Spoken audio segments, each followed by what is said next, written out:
los impuestos, cuando nosotros vemos los impuestos directos, vemos que el 92% de los impuestos directos lo recae sobre las familias no indígenas y el 8% sobre las familias indígenas. Esto tiene sentido porque las familias no indígenas son las donde está hay una mayor concentración del ingreso en el país. Luego tenemos que, bueno, que cuando nos movemos del ingreso de mercado al ingreso neto de mercado, la distribución del ingreso no cambia, ¿no?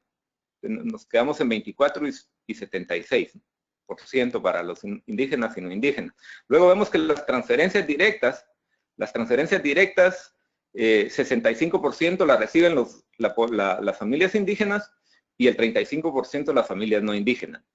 De esto, las pensiones no contributivas, la mayor parte se va para las familias no indígenas. Esto tiene que ver porque el programa tenía serios problemas de focalización y estaba concentrado principalmente para ese tiempo, principalmente en las áreas urbanas.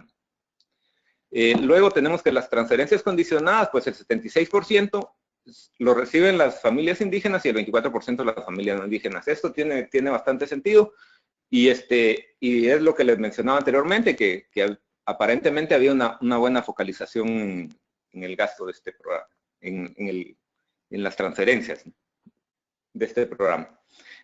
Bueno, cuando vemos el ingreso disponible cambia muy levemente y esto es por el efecto de la distribución del ingreso disponible cambia muy levemente y es por el efecto de las transferencias, ¿no? Los subsidios básicamente se van a la población no indígena, los impuestos indirectos también los paga la población no indígena y ¿cómo se llama? La parte del, regresemos por favor. Estuardo, si puedes ir terminando, concluyendo el tiempo pronto, te agradeceríamos. Bueno, perfecto. Bueno, entonces lo que veíamos que la distribución del ingreso no cambiaba mucho, ¿no? Y lo que nosotros concluimos acá, tal vez si regresamos a la slide de las conclusiones, por favor. De las conclusiones del estudio sobre Guatemala. Ahí está. En ese, por favor. Lo que nosotros concluimos en este estudio es que la política fiscal hace muy poco o nada para reducir la desigualdad y la pobreza, ¿no? En general. Y tampoco tiene un impacto significativo sobre la brecha entre indígenas y no indígenas, ¿no? Y dado los intentos, porque esto no es que no hayan habido intentos de reformas de política fiscal, ¿no? Han habido intentos sucesivos, ¿no? Dado los intentos sucesivos de reformas fiscales pro pobres que han habido en el país y que no han fructificado, ¿no? Guatemala representa lo que se conoce como un típico caso de un libro de texto que ilustra el poder de las élites para bloquear cualquier intento de reformas impositivas pro pobres. Vámonos a la comparación internacional así muy brevemente.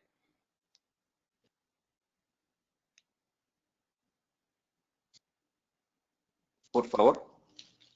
Gracias. Bueno, lo que comparamos acá son 12 países, ¿no? Las líneas, esto es lo que vemos, cómo cambia el índice de Gini a lo largo de los diferentes conceptos de ingreso, ¿no? El ingreso de mercado, el ingreso disponible, y lo que vemos es que, por ejemplo, los 3 países que tienen la distribución de ingreso más alta, que serían Brasil, Colombia y Honduras, ¿no?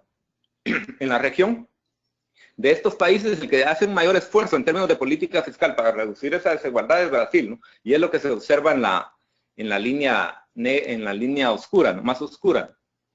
La línea punteada oscura es la de Guatemala y lo que vemos que comparado con el resto de países el esfuerzo que Guatemala hace es muy poco. Países que hacen un esfuerzo significativo es Argentina y Uruguay también. Países con un esfuerzo menor es Honduras, Guatemala, Colombia. Nos vamos a la siguiente, por favor. Y ya estamos por concluir, disculpen. Tenemos esta gráfica, lo que muestra es el efecto redistributivo para los diferentes países, ¿no? Y lo compara con lo que se observa en los Estados Unidos y en los países de la Unión Europea. Y lo que vemos nuevamente es pues que los países como Guatemala, Honduras, Colombia, El Salvador tienen un poco efecto redistributivo, ¿no? La política fiscal, y el efecto mayor pues es para países como Argentina, Uruguay, ¿no? Brasil. Nos vamos a la siguiente, por favor. Esta gráfica es muy interesante, ¿no? Yo creo que ilustra bastante lo que hace la política fiscal. Por un lado, nosotros vemos que la política fiscal puede ser redistributiva, como lo vimos anteriormente en el caso, por ejemplo, de Brasil, en el caso de Guatemala también. Pero en términos de pobreza, la política fiscal puede incrementar la pobreza, ¿no? Y eso es lo que nosotros vemos acá, ¿no? La gráfica, la barra azul es la que muestra el ingreso disponible, que el ingreso disponible lo que contiene es las intervenciones en términos de transferencias y en términos de impuestos directos, ¿no? Y contribuciones a la seguridad social. Y lo que vemos es que en todos los países vemos un efecto positivo, ¿no? sobre la reducción de la pobreza. Pero cuando nosotros consideramos los impuestos indirectos, vemos países que no es el caso ese. Tal es el caso de Brasil, donde la pobreza se incrementa un 8%, ¿no? Bolivia 3%, Guatemala un 5%. Estos son tasas relativas, ¿no? Con relación a la tasa de pobreza que se tenía en el ingreso de mercado. Entonces lo que vemos es de que la política fiscal puede tener tiene que verse como un todo, ¿no? No se puede ver por un lado solo la desigualdad, también tenemos que ver la pobreza, los efectos sobre la pobreza, para tratar de diseñar sistemas impositivos, sistemas fiscales que sean más eficientes en términos de reducción de pobreza y en términos de reducción de desigualdad. Yo creo que con esto estaría concluyendo, porque los aspectos a resaltar, pues Argentina es el país de la región donde la política fiscal tiene mayor impacto, ¿no? Honduras es uno de los países, Guatemala también, ¿no? Que tienen un efecto menor. Y bueno, países como Argentina, pues tienen efectos muy parecidos a los de la Unión Europea. Brasil es uno de los 3 países de la región que hace un mayor esfuerzo en términos de política fiscal para reducir la desigualdad, ¿no? A pesar de que empieza como uno de los más altos, pues termina, cuando nosotros vemos el efecto total de la política fiscal, pues vemos que sobrepasa a algunos otros países de la región. Y esa sería básicamente. Y bueno, y muchas gracias por el tiempo y disculpas por... Muchas gracias Estuardo por la presentación. Les recordamos igualmente a los participantes y las participantes que todas las presentaciones y las preguntas y digamos las discusiones que salgan de aquí vamos a estar después colgándolas en la plataforma de la RIPSO y también de socialprotection.org. Muchas gracias por la presentación, Estuardo, sobre el tema de los efectos redistributivos o no de la política fiscal y las opciones de política social que conllevan, digamos, que salen de allí, tanto en términos, y tú nos recordabas, tanto en términos de la pobreza como también la reducción de la desigualdad, digamos, las diferentes opciones que tienen los países, y gracias por compartirnos en particular el caso de Guatemala y hacer algunas comparaciones con otros países de la región. Ahora, sin más, voy a pasarle la palabra a Rodrigo Orair, desde Brasil, que nos va a estar presentando el caso de Brasil. Adelante. Rodrigo, bienvenido. Muchas gracias. Bueno, muchas gracias. Buenas tardes a todos. Aquí es Rodrigo, yo soy pesquisador e investigador del Instituto de Pesquisa Económica Aplicada en Brasil, que es un instituto que está ligado al Ministerio de Planejamiento del gobierno brasileño, y también yo estoy asociado al IPC. Primero yo te los pido disculpas por el portuñol, ¿sí? Así que si tuviera cualquier problema, hablen en el chat, algún problema de comprensión, que yo paro, intentaré hablar despacio. Bueno, yo voy a presentar aquí un trabajo, un working paper que yo publiqué por el IPC, ¿sí? Y el foco del trabajo es sobre el sistema fiscal, pero no tanto por el gasto, sino más por la tributación, por los impuestos. La preocupación general es que progresividad de la tributación está de nuevo en la agenda en nuestros países y puede ser un camino para se financiar la protección social y también para se reducir el peso del gasto distributivo, ¿sí? Y hay que tener también con una reciente divulgación de las informaciones de las declaraciones de impuestos de la renta de las personas naturales en Brasil. En 2015 el gobierno hizo esta divulgación que nos permite hacer estudios más realistas sobre la concentración de ingresos en el top de la distribución y también sobre las distorsiones en el impuesto de la renta de las personas naturales. Y así que mi presentación va a ser más focada en el sistema tributario y principalmente en las distorsiones del impuesto a la renta en Brasil. ¿Sí? Bueno, lo que ya sabíamos sobre el sistema fiscal en Brasil, de que hay mucho que ver con esta presentación que Moran nos dio ahorita, de que, bueno, Brasil tiene una carga tributaria elevada, muy alta, semejante al promedio de los países de la OCDE, 33,4%, por ejemplo. El promedio en América Latina es 20%. Esto se financia una estructura bastante densa para un país que no es un país desarrollado de redistribución. Gran parte de la acción redistributiva de Brasil es hecha por el gasto. Moreno nos ha mostrado eso. Pero, por el otro lado, nuestro sistema tributario es muy regresivo. Yo mostraré algunos datos. Es lo que llamamos de Robin Hood, que se da con una mano a los pobres lo que la saca con la otra. ¿Sí?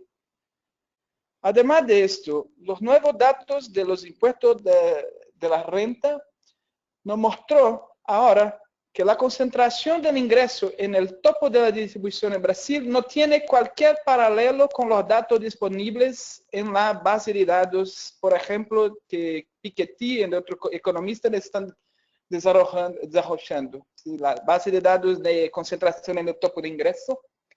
Más que eso, nos ha mostrado que los principios básicos de equidad, equidad vertical, equidad horizontal del impuesto de la renta, son violados en Brasil. Y esto hay que ver mucho con beneficios tributarios que se dan a los más ricos. ¿Sí? Por ejemplo, yo voy a mostrar 2/3 de los ingresos de los más ricos de Brasil, de los ingresos de la renta, del ingreso que son declarados que están en la declaración de impuesto de la renta, son exentos de cualquier impuesto. ¿Sí? ¿Puede pasar al próximo, por favor? El próximo, por favor.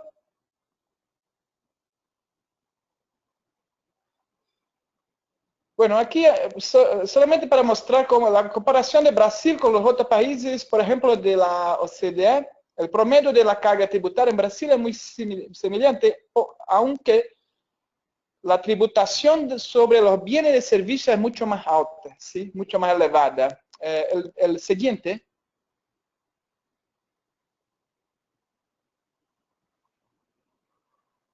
Acá una comparación sobre este es un trabajo de Fernando Geiger, que también es un investigador aquí del IPC, que se compara la tributación por los décimos de la distribución de renta de los impuestos indirectos y los directos. Y los indirectos, como 30% del ingreso de más pobres, se van a los impuestos indirectos. ¿Sí? Al contrario, se cae a medida que se va hacia los más ricos. Al contrario, pasa con los impuestos directos. Así que en Brasil tributa demasiadamente los bienes y servicios, como casi toda América Latina. Al final tenemos un sistema tributario muy regresivo. ¿Sí? El siguiente, por favor. Aquí solo para mostrar la carga tributaria y las transferencias públicas. ¿Sí? La carga tributaria en Brasil es como 33,4% del GDP, del PIB. Las transferencias públicas llegan a 15%, en un patamar muy, muy elevado. ¿Sí? El siguiente. Y aquí la fuente es un trabajo recién de la CEPAL. Los autores son de la CEPAL, fue publicado en la revista de la CEPAL, que comparando la reducción del índice de Gini según los instrumentos de la política fiscal. Lo que se ve es un poquito distinto del resultado que Moreno mostró, pero no tanto. Lo que se ve que Brasil es lo que logra la mayor queda del índice de Gini después de la política fiscal, tanto la tributación cuanto las transferencias públicas, ¿sí? Pero cuando uno mira solamente la tributación, el efecto redistributivo de la tributación en Brasil, del impuesto a la renta, por ejemplo, es menor que en Argentina, es menor que Uruguay, es menor do que do que México, menor que Chile, ¿sí? Brasil tiene un efecto redistributivo grande y hay que ver con los gastos y no tanto con la progresividad del sistema tributario. El siguiente, ¿sí? Bueno, ¿qué tenemos de nuevo? Sí, desde 2015, el Servicio Federal en Brasil divulgó nuevos datos sobre la declaración del impuesto de la renta, que nos permite llegar a los 70.000 más ricos de Brasil, ¿sí? Los mucho ricos. Y empezaron a surgir, mi trabajo es uno de otros que están analizando esa concentración, el topo y las distorsiones del sistema tributario, principalmente en el impuesto de la renta, ¿sí? El siguiente.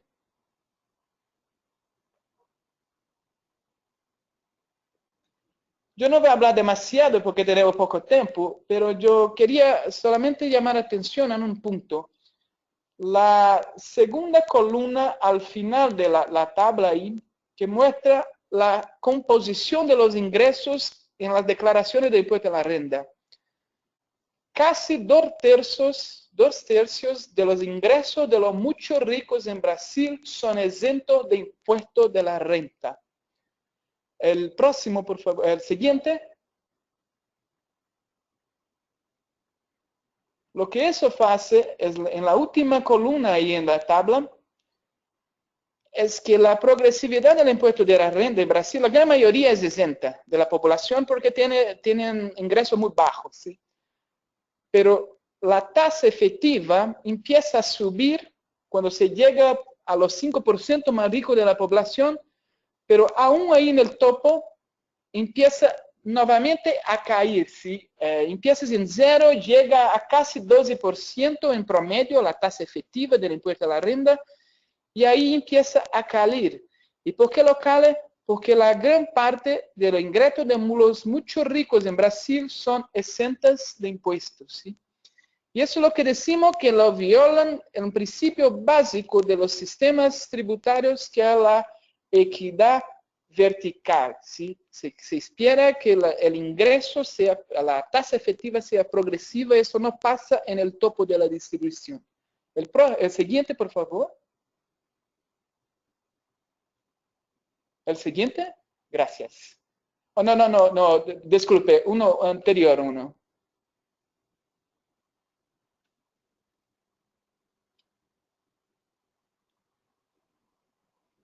No, ha perdido una. Bueno, además de la. Me parece que perdió una. Bueno, está bien, ahí está bien, gracias. Bueno, de otro punto que yo quería mostrar es que no solo hay la violación de la equidad vertical, pero también la violación del principio de la equidad horizontal.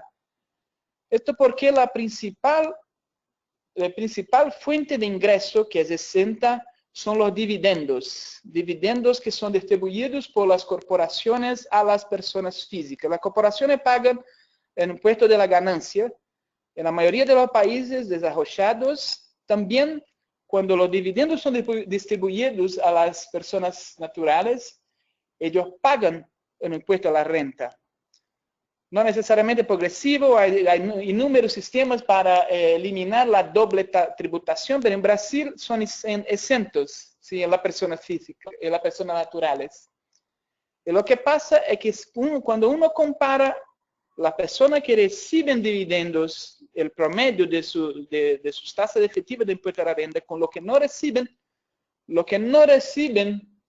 arcan con tasas efectivas mucho más altas do que lo que reciben, ¿sí? Y eso también se viola un principio básico, que es el principio de la equidad horizontal, no solo vertical, pero también horizontal. Dos personas con el mismo ingreso, uno paga menos que el otro.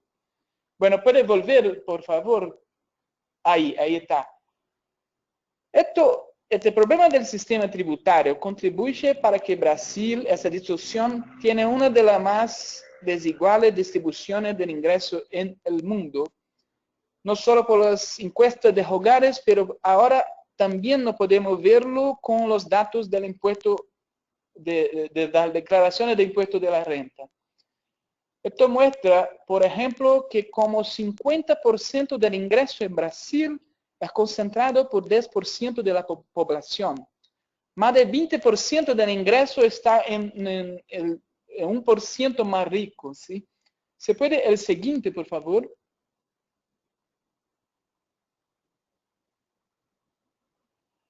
Ahí yo bajé todos los datos disponibles en la base de datos que Piketty y Atkinson y otros economistas están organizando en la Europa, ¿sí? En los Estados Unidos.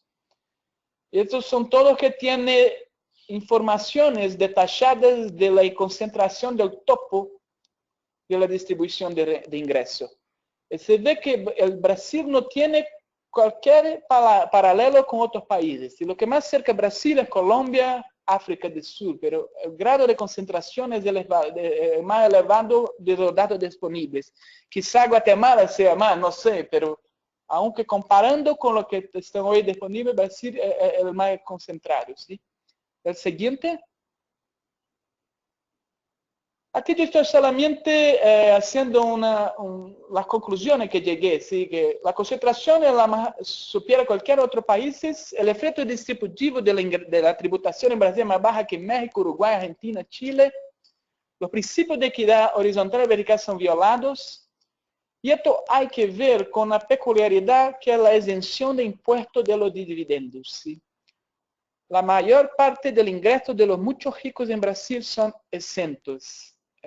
El siguiente, por favor.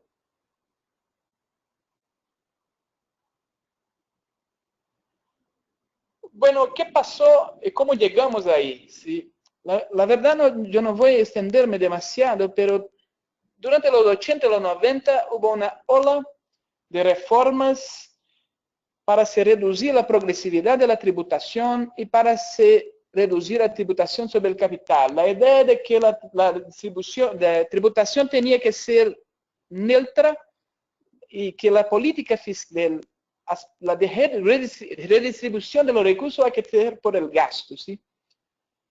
Y la verdad que muchos países lo hicieron, pero pocos llegaron donde Brasil llegó, que a establecer, por ejemplo, la exención de los dividendos. Si uno compara, tomé los 34 países de la OCDE, solamente 4 tenían ese tipo de exención hasta 2008. Era México, la República Eslovaquia, Estonia y Grecia. México, República Eslovaquia y Grecia volvieron. Hoy solamente la Estonia hace como Brasil de tener esa exención. Y más que eso, 21 de los 34 países de la OCDE tuvieron algún tipo de medida de ampliar la progresividad de la tributación. 21 de los 34. Eso hay que ver con los esfuerzos de ajuste fiscal, que es el legado de la crisis de 2008, que muchos países están pasando, Brasil también, una crisis fiscal muy seria, y que están, grande parte del mundo desarrollado está intentando hacerlo sin penalizar tanto los más pobres, sin desarticular los sistemas de protección social. ¿Sí?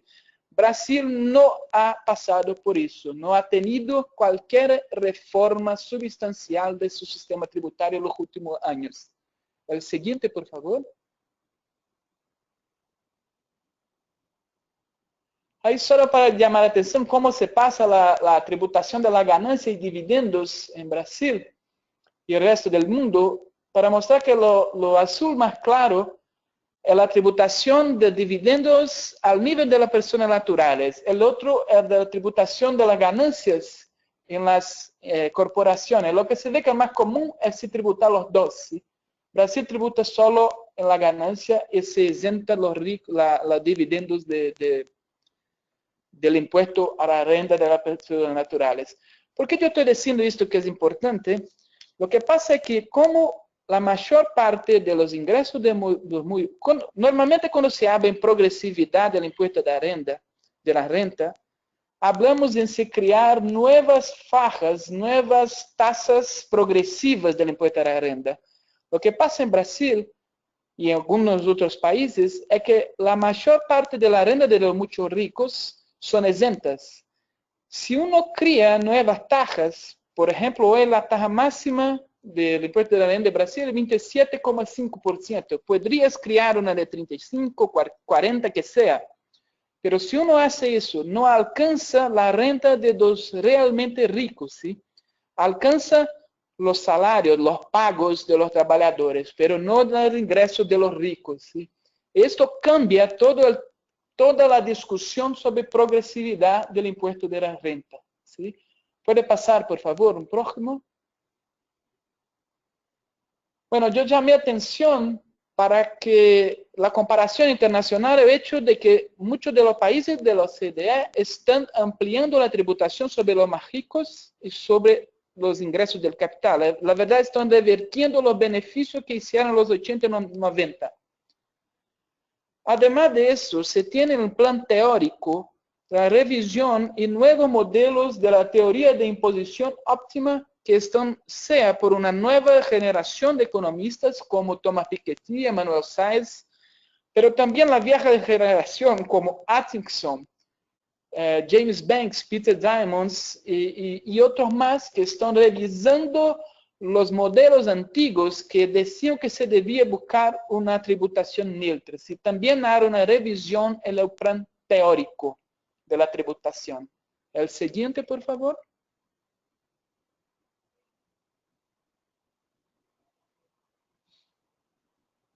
Ahí está volviendo, ahí está volviendo.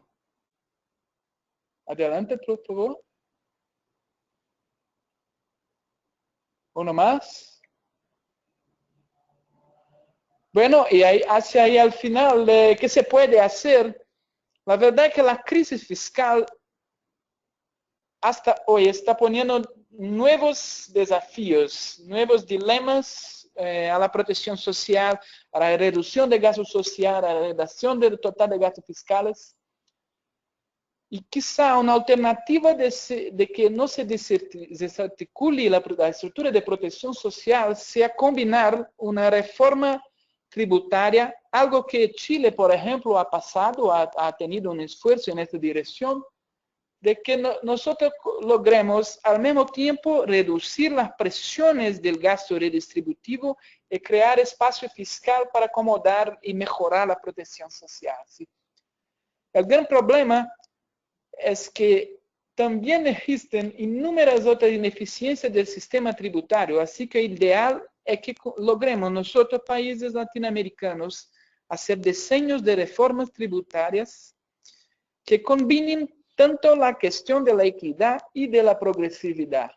Por ejemplo, se buscando mayor equidad en el impuesto de la renta de las personas naturales. Los estudios empíricos nos muestran que es peor imponer tributos sobre las personas, las corporaciones, por ejemplo, que las personas naturales. Y así que se puede ampliar la progresividad, al mismo tiempo reducir un poquito el impuesto a las corporaciones y acomodar también el gasto social, ¿sí? La cuestión importante sí que una reforma que torne la estructura tributaria más eficiente. Ahí, bueno, ahí sí puede pasar el próximo, por favor.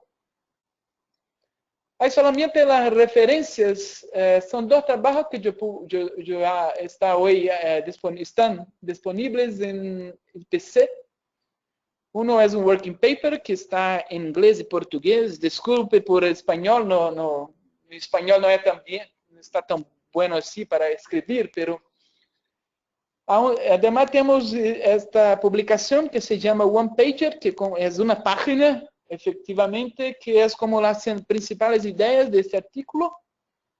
Y yo también invitaré a ustedes a a leer dos artículos muy importantes sobre el impacto redistributivo de la política fiscal. Un publicado por la CEPAL, que yo creo que es muy complementario, muy parecido con este trabajo de Nora Lustig y de Morán, que nos presentaron ahora.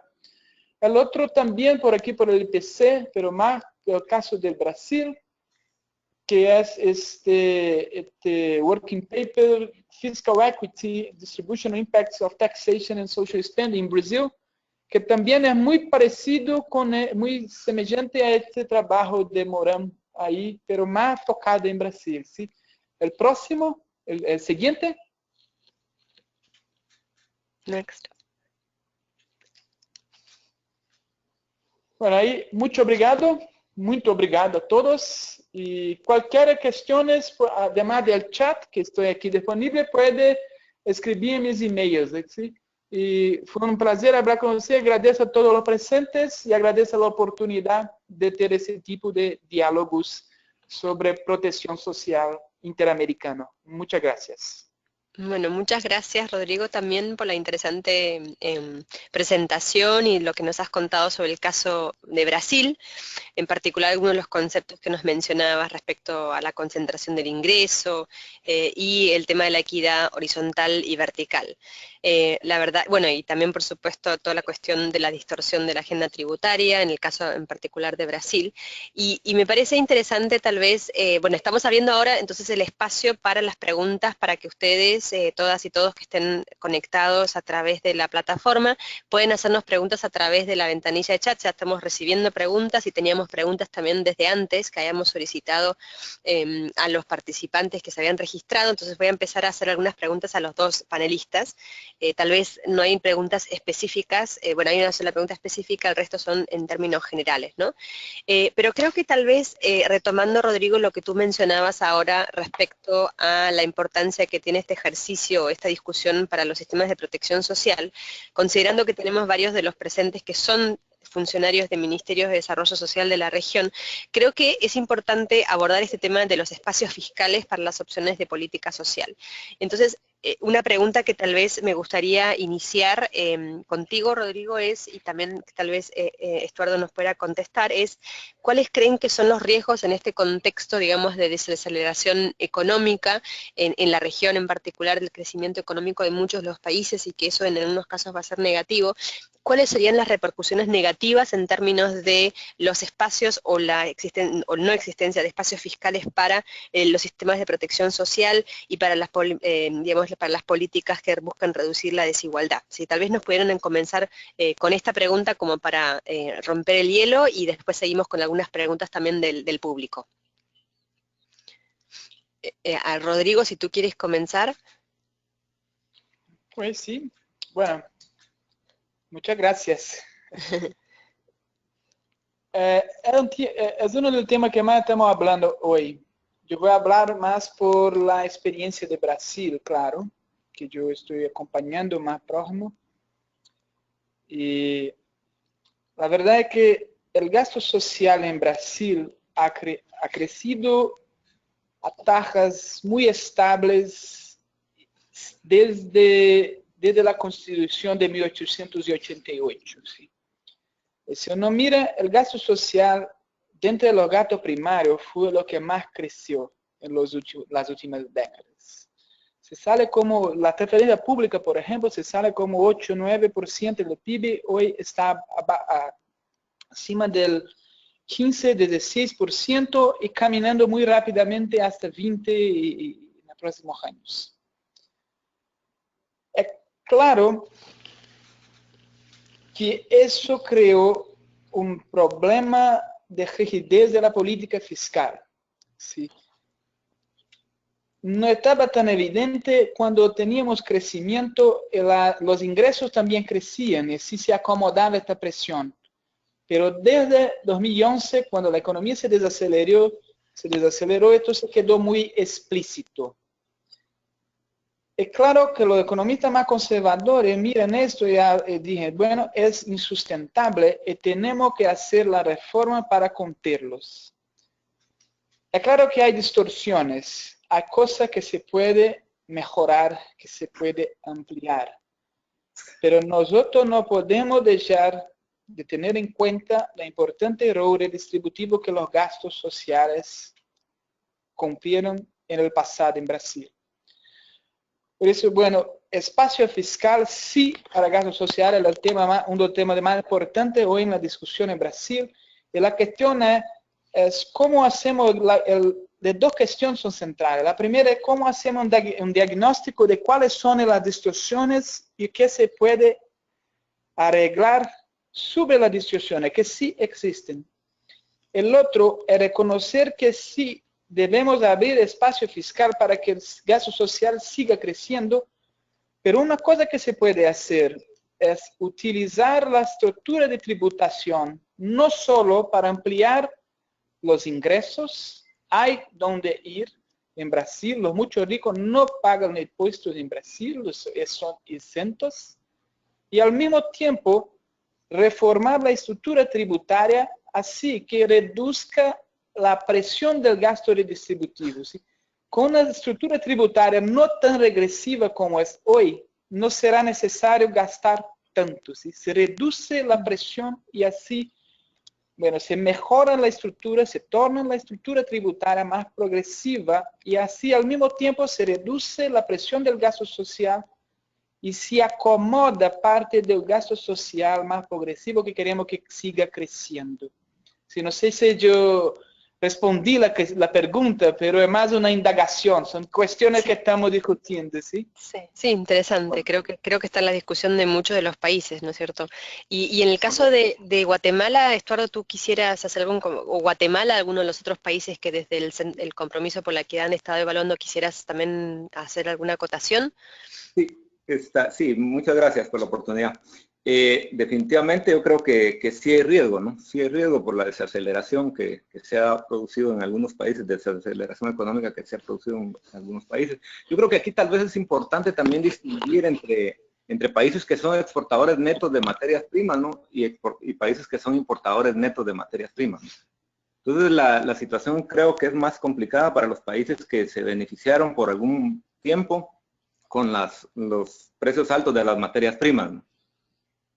Como los países de América del Sur, pienso yo. En el caso de Centroamérica, los países son importadores netos de materias primas, ¿no? Y la baja en los precios de las materias primas, pues tendría algún efecto positivo, algún shock positivo, ¿no?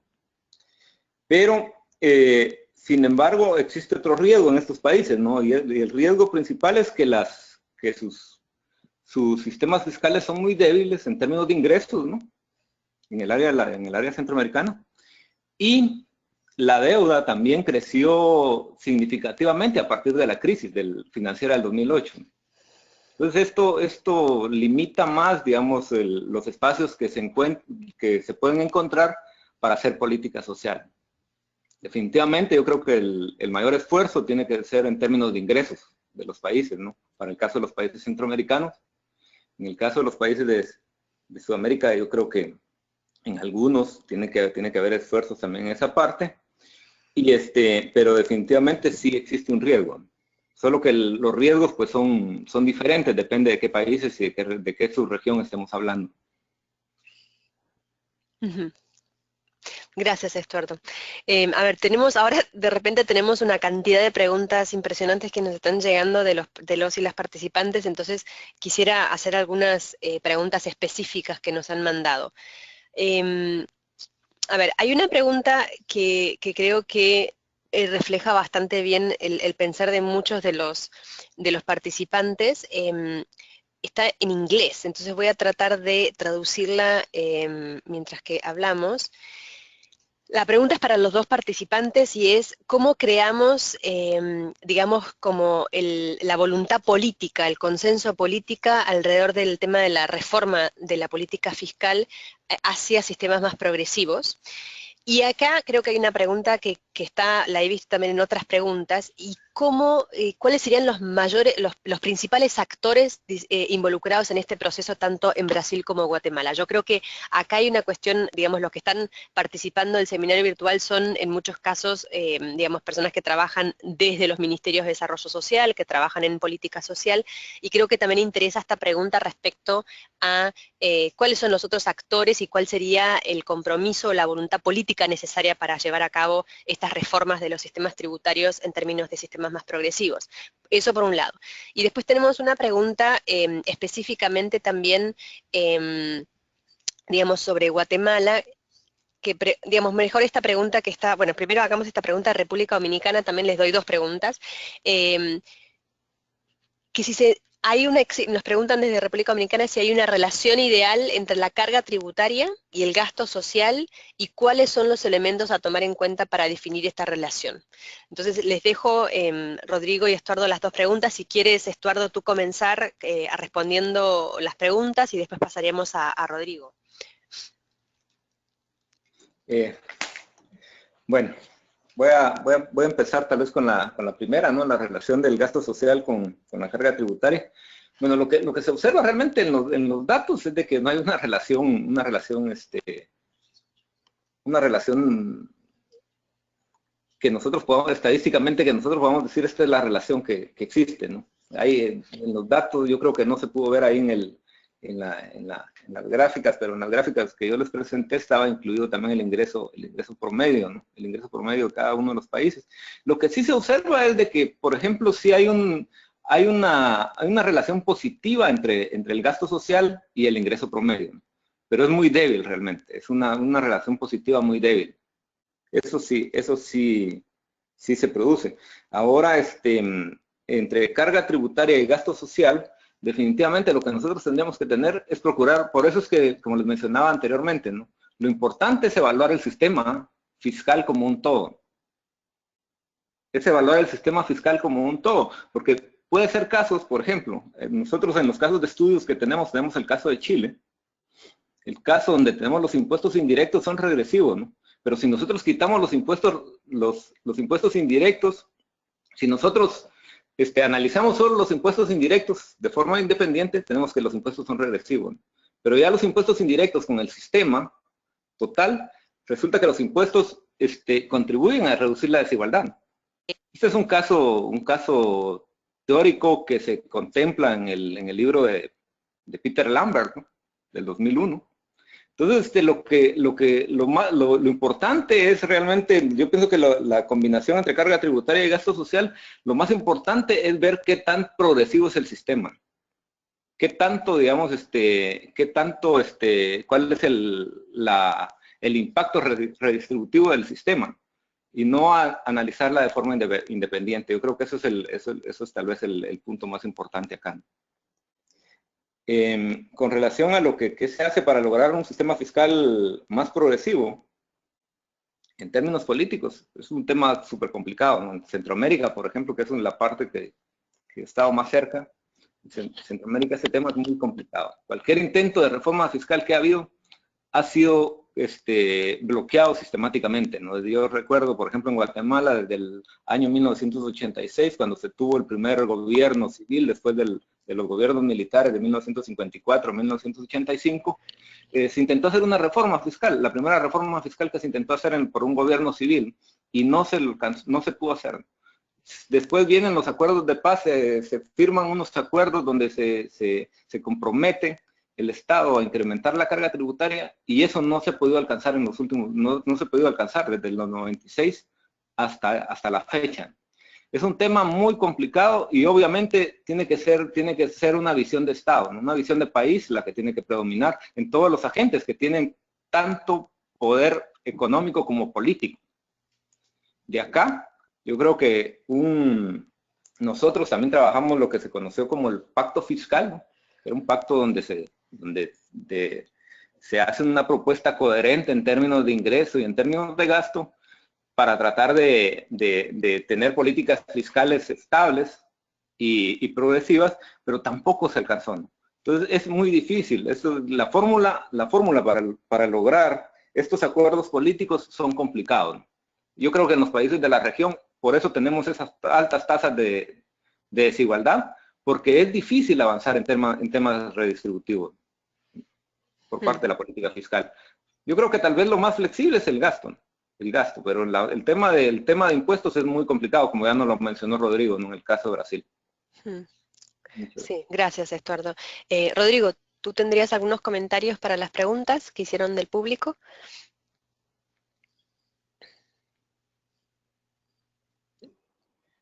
Bueno, la primera es la cuestión de la relación entre carga tributaria y el gasto social. Si hay. Yo soy un economista que no, muchos economistas acreditan en números mágicos, yo no acredito en números mágicos. La cuestión más importante es, que me gusta mirar es, bueno, los países que desarrollaron, ¿cómo fue? ¿Cómo hicieron? ¿Sí? Y no hay una regla. Hay países que desarrollaron con una carga tributaria baja y una estructura de bienestar social baja también. Hay otros que con cargas tributarias altas y estructuras de bienestar social. Así que no hay una regla. La cuestión más importante, yo creo, es si sois una sociedad más homogénea, con mecanismos de movilidad social, con mecanismos de cohesión social o no. Cuando es un caso como la mayoría de los países latinoamericanos con excesiva heterogeneidad, es falta de movilidad social, falta de cohesión social, hay que tener algún tipo de mecanismo. Y la cuestión es cómo se crea un sistema fiscal que pueda ser eficiente y lograr este objetivo, ¿sí? Que se crea una estructura tributaria eficiente para crecimiento económico, pero también progresiva, así como una estructura de gasto social que sea eficiente y orientada a lo más pobre y no capturada para reproducir estructuras de poder. No existe regla, sí, es una consideración más general. La segunda cuestión es sobre la cuestión de consenso político. ¿Cómo se construye consenso político? Democracia. Es por debate, es por democracia, es por elecciones. Yo hago eso, estoy en una semana muy complicada en Brasil, estamos enfrentando un intento del impeachment, del impedimento de la Presidenta de la República. Entonces, es difícil hablar sobre democracia ahora, pero yo creo que los actores políticos, los partidos que participan en los procesos electorales, tienen que tener un papel de proyección en si propor reformas tributarias. ¿Sí? Son difíciles, sí son, pero si uno piensa en un pacote, en un conjunto de medidas que se fale no solo, bueno, mira, población brasileña, queremos tributar a los ricos que ya no pagan mucho impuesto. No estamos hablando de la clase media, de los más pobres, estamos hablando de los más ricos, que era un percentual muy pequeño de la población. Y vamos a hacer esto para mejorar nuestra estructura tributaria, vamos a reformar otros tributos, vamos a hacer otras cosas y vamos a asegurar una nación. Y creo que este tipo de proyecto puede ir adelante, ¿sí? Saliendo del corto plazo y pensando mirando hacia reformas más estructurales. ¿Sí? Hablé demasiado, disculpa. No, por nada, para nada. Es verdad. A ver, esto que tú mencionabas, Rodrigo, respecto a la dificultad también y la situación en términos de cuál es la respuesta, bueno, en términos de la democracia y demás y los consensos políticos, también hay otra pregunta también creo que es de Brasil, de Vinicius, que hace la relación también de cómo se puede avanzar en una mayor participación social para formular la política fiscal. Y creo que ese también es otro actor a tener en cuenta. Alguien antes mencionaba el tema del compromiso político, de los pactos que tiene que haber, pero también hay una cuestión de la sociedad en general y la participación, entonces por ahí tal vez sí, también pueden comentar sobre eso. Y después hay una pregunta interesante que yo creo que muchos tienen en la cabeza en especialmente si vienen momentos de austeridad, ¿qué es esta disyuntiva, o si existe o si no existe? Es una pregunta para ustedes, los expertos. Si la política fiscal debe de incidir en una mejor distribución del ingreso, es decir, en el tema de la equidad, o debe tener un mayor impacto en la disminución de la pobreza. Y yo creo que esa es una pregunta que nos viene de Marco, Matus, y tal vez la podrían también ustedes contestar. Creo que es una pregunta que en estos momentos muchos están haciendo, muchas de las personas que están trabajando en política social. Entonces, tal vez Rodrigo, si tú quisieras empezar con una o las dos preguntas, como tú quieras. Bueno, yo puedo empezar. Claro. Bien. Bueno, sobre cómo lograr mayor participación popular, es decir, como yo dije, 21 de los 34 países desarrollados lograron algún tipo de medida de ampliar la progresividad tributaria. No es imposible. La cuestión es cómo envolver la población, la mayoría de la población, ¿sí?, en estos. Y yo creo que iniciativas como debates, como traer los movimientos sociales, como hacer discusiones responsables en los medios de comunicación, es el tipo de cuestión que se puede traer hasta mismo parte de explicar a la población dónde vienen los impuestos, para dónde van, quiénes son los beneficiarios. Los beneficiarios lo saben, ¿sí? Yo creo que este tipo de instrumento puede, sí, ampliar la participación social, crucial para cualquier tipo de reforma en un sistema democrático. Y la segunda cuestión es de Marcos, sobre si el papel redistributivo debe ser, la mirada debe ser hacia la pobreza o la desigualdad. Yo te digo, depende del instrumento, ¿sí? El impuesto a la renta es una forma de se mirar la desigualdad, el impuesto a la renta de personas naturales. Pero esto es también una forma de canalizar recursos para la protección social, y ahí sí yo puedo tener instrumentos orientados hacia la política, hacia la pobreza, por ejemplo, las transferencias condicionadas. Es una cuestión, yo creo, que de se combinar instrumentos que no se puede esperar que la política de transferencia de ingreso, la política de transferencias condicionada, venga a afectar tanto la desigualdad. No es el papel. No es su rol es reducir la pobreza. Así como no puede esperar que el impuesto de la renta venga a reducir la pobreza. No es su papel. ¿Sí? La cuestión es, cada instrumento debe ser diseñado para un objetivo.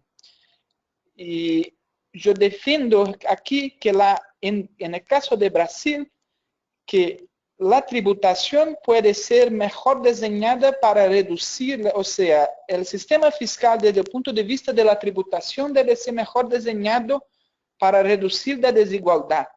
Y que el principal papel de reducir la pobreza debe ser por las transferencias públicas, ¿sí? La política fiscal por el gasto, ese sí tiene un papel importante de reducir la pobreza. Gracias, gracias Rodrigo. Estuardo, ¿tú tienes algún comentario, alguna respuesta también para una o las dos preguntas? Bueno, sí. Yo creo que con la participación, yo creo que el tema también acá es con las reformas políticas, ¿no? Es que la población realmente esté representada en los sistemas políticos. Si la población está representada en los sistemas políticos, de alguna forma tendríamos que tener, estos sistemas políticos producirían reformas que fueran más orientadas o más equitativas, a una más equidad en el ingreso, ¿no? Entonces el tema de representación y tiene que ver con las reformas políticas. Actualmente, por ejemplo, en Guatemala se discute la reforma a la ley de los partidos políticos. Tiene que ver cómo se financian los partidos políticos. Entonces estos son temas importantes, porque al final cuando nosotros vemos, yo recuerdo que hace poco en un periódico virtual de Guatemala salió un estudio, ¿no?, donde decía qué partido es el que tenía más influencia en las leyes que se aprobaban dentro del Congreso en Guatemala. Esa era la pregunta que se hacían, ¿no? Y no había ningún partido realmente, ¿no?, de los que se hacían. El que tenía más influencia era la organización del sector privado, ¿no?, de Guatemala. Entonces, esos temas son los que creo que se tienen que ir abordando en los países, y es donde tiene que lograrse una mayor representatividad de la población en los sistemas políticos. Por el lado de si la política fiscal debe procurar ser más redistributiva o reducir la pobreza, yo creo que el sistema fiscal tiene que, como decía Rodrigo, bueno, cada uno tiene su objetivo, ¿no?, pero también tiene que haber una evaluación completa del sistema, ¿no? como nosotros vimos el caso de algunos países donde teníamos que las transferencias son progresivas y benefician a los más pobres, pero resulta de que con los impuestos indirectos, el caso de Brasil es el más alarmante tal vez en la región, ¿no? Donde los impuestos indirectos terminan incrementando la pobreza, ¿no? Sin embargo, en temas de redistribución, pues es uno de los que más hacen, de los países que tienen una distribución del ingreso más desigual, ¿no? En la región. Entonces, hay países como, por ejemplo, como Ecuador, donde hay sistemas donde los impuestos indirectos también son más neutros, en el caso de México también, en el caso de Colombia. Entonces, lo que se tiene que hacer también es evaluar cuáles son la forma como se están implementando estos impuestos, ¿no? Porque hay mecanismos también que permiten paliar el efecto negativo que pueda tener, por ejemplo, un efecto del IVA, por ejemplo, sobre la población más pobre, ¿no? Entonces, esto es lo más importante, pero definitivamente tiene que ser una evaluación del sistema completo como un todo, ¿no? Si nosotros incrementamos los impuestos, está bien, pero ¿y cómo vamos a utilizar esos impuestos, ¿no? ¿Cómo los vamos a destinar? Entonces, ese es el punto, ¿no? Si nosotros utilizamos adecuadamente los ingresos, yo creo que un sistema con mayores impuestos puede lograr los dos objetivos, ¿no? Solamente, gracias. Gracias. Gracias, Estuardo. ¿Habías culminado o ibas a seguir? Sí, no, solamente que se puede lograr los dos objetivos, ¿no? Incrementar reducir la desigualdad y a la vez también reducir la pobreza. Tal es el caso de algunos países en la región. Sí. O sea, no tiene que ser una u otra. Sí, importante también esta cuestión de lo que tú mencionas, bueno, los dos mencionaban respecto a ver el sistema como un todo, ¿no es cierto? De que existen algunas cuestiones que van para un lado y para el otro. Ahora, tenemos la cantidad de preguntas que hemos recibido, no les puedo ni explicar. Hemos recibido preguntas respecto, desde UNICEF nos han preguntado sobre los espacios fiscales y para políticas de infancia, nos han preguntado también respecto a las poblaciones indígenas en Guatemala, específicamente también preguntas de Guatemala sobre la concentración de los medios de comunicación, hemos tenido preguntas también respecto a cuál es el rol más extendido de la sociedad civil. O sea, tenemos una cantidad de preguntas, pero lamentablemente vamos a tener que ir cerrando por el día de hoy porque ya nos hemos extendido más de la hora.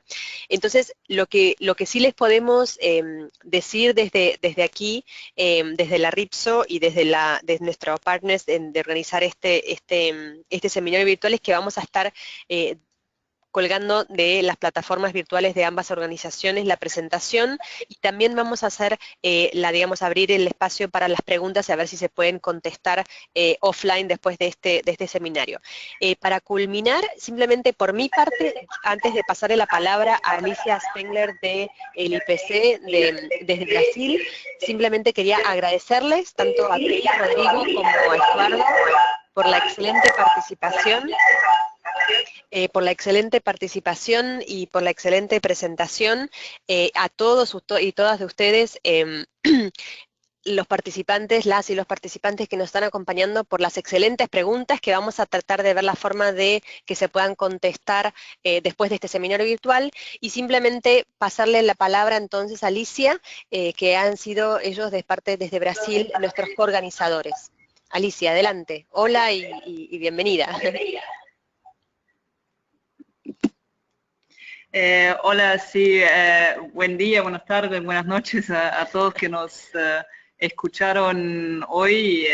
Quiero agradecer la participación. Explicar rápidamente qué es lo que es la plataforma socialprotection.org que Alessandra ya mencionó. Es un duplicado, digamos, de la RIPSO, ¿no? Quien ya conoce la RIPSO ya participa, sabe cómo funciona, y socialprotection.org cumple un poco ese papel de intercambio de conocimiento a nivel mundial, global, así no solo para la región de América Latina, Caribe y Estados Unidos, como también otras regiones, África, Asia, Europa, etcétera. También es una plataforma que es basada en la participación de miembros.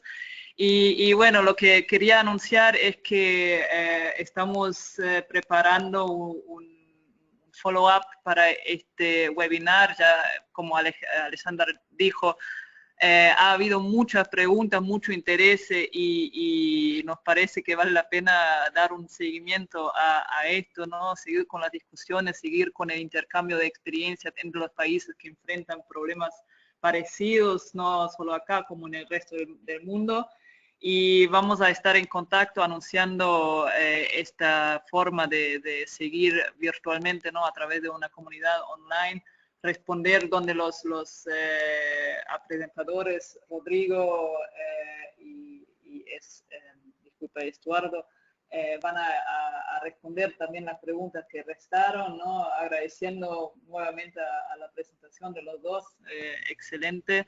Y bueno, queda esto y vamos a hacer un follow-up junto con Ripso después del webinar. Muchísimas gracias. Excelente, Alicia. Muchísimas gracias entonces, y a todos y todas gracias por participar, y les estaremos entonces, tanto desde ipcsocialprotection.org y desde la Ripso, les vamos a estar haciendo seguimiento para poder seguir esta discusión y ojalá contestar todas las preguntas que quedaron sin contestar. Ahora sí, entonces, buenas tardes a todos y todas, y hasta la próxima vez. Los esperamos en un mes, en mayo, vamos a tener otro seminario virtual sobre la situación de personas con discapacidad y el tema de la Agenda de Protección Social, así que los esperamos en un mes y muchas gracias a todos y todas.